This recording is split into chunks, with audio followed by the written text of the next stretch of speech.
সুপ্রিয় শিক্ষার্থীরা, আশা করি তোমরা ভালো আছো।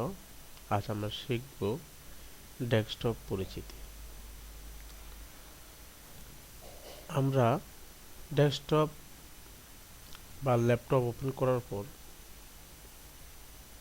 ডেস্কটপ কম্পিউটার অথবা ল্যাপটপ ওপেন করার পর যে স্ক্রিনটা দেখতে পাই, সেই স্ক্রিনটার নাম হচ্ছে মূলত ডেস্কটপ স্ক্রিন। আমরা দেখতে পাচ্ছি ডেস্কটপ স্ক্রিনের মধ্যে তীর চিহ্ন আইকন, যেটাকে বলা হয় মাউস পয়েন্টার।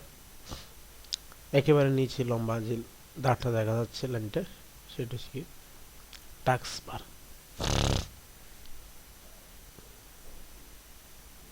টাস্কবার আর বাম দিকে নিচে অংশ আছে কি স্টার্ট মেনু।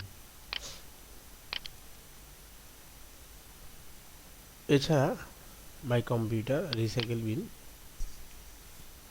মাই ডকুমেন্টস, এগুলো সবগুলো হচ্ছে কি উইন্ডোজের নিজস্ব প্রোগ্রাম।